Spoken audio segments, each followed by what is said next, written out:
we need cholesterol to build hormones. So if you're having issues with fertility and you're having the hormones tested and your hormones are low, and then you run your cholesterol panel and your cholesterol's at like 150, you don't have enough cholesterol to make healthy amounts of hormones.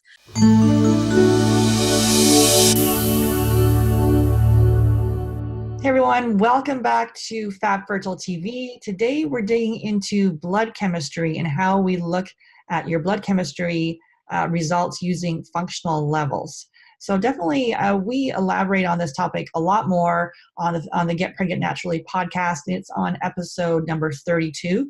So definitely check that out. We go into the different levels. This is just an overview as to why it's important to look at your blood chemistry from functional levals. So levels for people that are healthy, as opposed to pathological levels for people with disease. So Brandy, can you explain the difference between the two?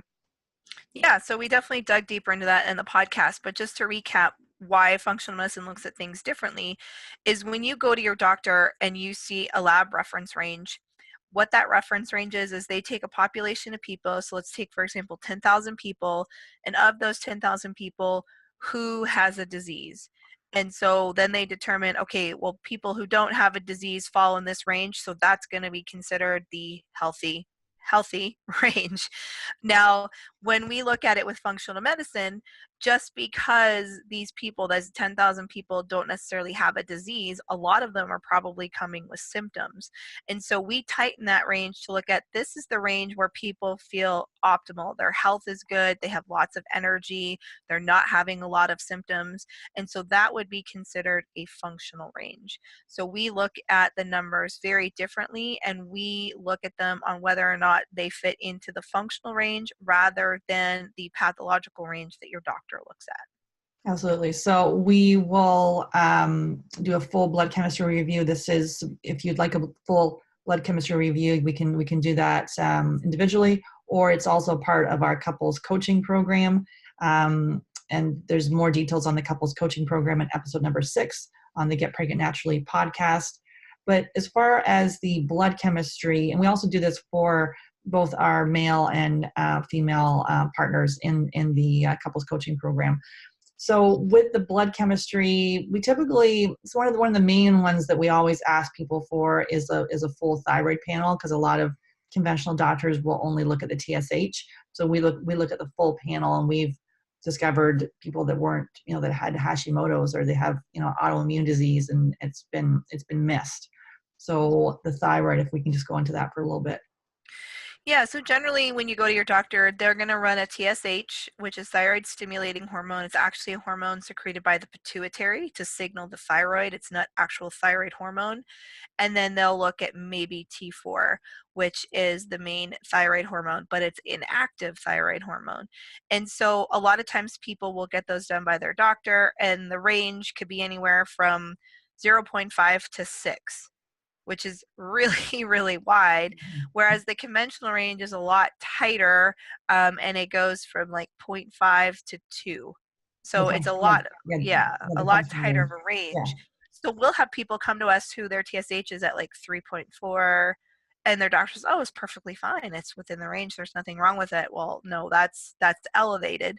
And then we'll also ask them to run more numbers like their T3, which is the active thyroid hormone, reverse T3, their antibodies. Those are all going to give us a better picture of what's going on with the thyroid rather than just looking at TSH itself, which is what doctors look at. So this is something that we very often find clues on, and these people are going to their doctor, and a lot of the times they're saying, nope, your TSH is fine, everything's fine, we don't have to look further. Mm-hmm. And this is for me. I think my TSH was at a 3.8, and I was having, like, my hair was falling out in the drows, my skin was super dry, I was feeling tired, and then as I optimized my thyroid, those symptoms went away. So it is interesting. It's like if your hair is falling out in chunks and you're told your thyroid, I'm like, no, my thyroid's normal. It wasn't normal. It was normal in the pathological conventional rate, but in the functional reference range, it was way too high. And there was reason. I had gut infections, food sensitivities, a whole bunch of things going on, which, so the thyroid is the canary in the coal mine saying, hold on, there's a problem going on in here. Yeah. So another levels we look at would be iron levels. Yeah, so again, iron levels are one of those ones that can be missed, and I have personal experience with this. There are several times where I have a history of anemia because I have celiac disease, and I will go to the doctor and they'll look at the pathological range and say, oh no, your ferritin is fine, your iron saturation is fine. And I'll ask for my test results and I'll look at them and I'll say, fine, like no, like not even close, So yeah, it may look okay, but the amount of stored iron that I have available is non-existent, and that's why I feel tired and breathless. And I walk upstairs and I need to take a break and take a breather because I'm not getting oxygen to my cells. So iron is another one that's very commonly missed. Cholesterol is another one where a lot of people get that, and you get a cholesterol under 200 and the doctor's cheering. It's like, oh, it's amazing, it's under 200, that's like the gold standard, that's what we want to see. The problem with that is that we need cholesterol to build hormones. So if you're having issues with fertility and you're having the hormones tested and your hormones are low, and then you run your cholesterol panel and your cholesterol's at like 150, you don't have enough cholesterol to make healthy amounts of hormones. And so a lot of times we'll see women, they're like, oh, they check the cholesterol and my doctor said it was perfect, and we look at it and their cholesterol numbers are super low, they're eating a low fat diet, they're not getting enough fats, and there's just not enough building blocks there to create hormones. And that's really super important as we age and for fertility. Yeah, and also we go into on the Get Pregnant Naturally podcast, episode number 16, we go into, do you know the right fats to eat? So definitely check that out, and we will dig into the fats that you should eat to help, healthy fats to help with hormones. So the next one we have is vitamin D.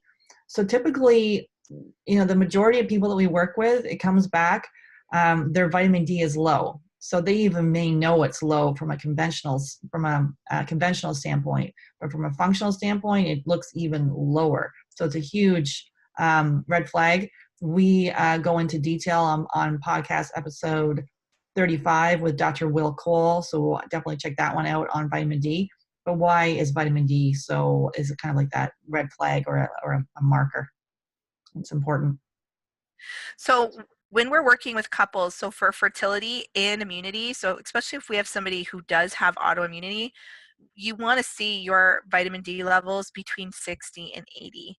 That is ideal, and the higher, closer to 80 you are, if you have autoimmunity, the better, because it's going to support your immune system. Healthy vitamin D levels are important, not even related to fertility, with your immune system, cardiovascular disease, all of those things. And the conventional range, I've seen some of them saying, well, if it's 40, it's fine. That's way too low. But the thing is like you said, a lot of the people that we're seeing, I don't even think we've seen a 40. We're seeing them coming in the 20s and in the 30s. And it's really, really low. So that's a really big factor for you to look at, especially if you're struggling with infertility. I know Dr. Cole probably did an excellent job of explaining why vitamin D is so important. And the other thing to keep in mind with vitamin D is, even if you're supplementing, you have to make sure you have the cofactors. So you need things like magnesium, calcium, vitamin K2. Those are all going to be really, really important for you to be able to utilize any vitamin D that you are supplementing. So that's the big one that we see almost all of the time when we do a blood chemistry review. Yeah, I talked to someone yesterday, and her vitamin D was at 7. So.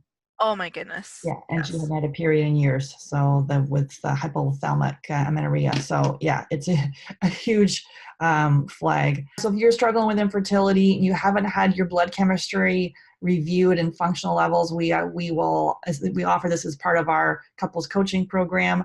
Or if you'd like to book a call with us, I offer a free Supercharge Your Fertility Discovery call, and we can talk about the blood chemistry review and see if that's right for you. But we highly recommend, especially if you have unexplained, but if you have any type of, infertility diagnosis, to really dig further with the blood chemistry. And in functional medicine, we find clues as to that your conventional doctor may have missed.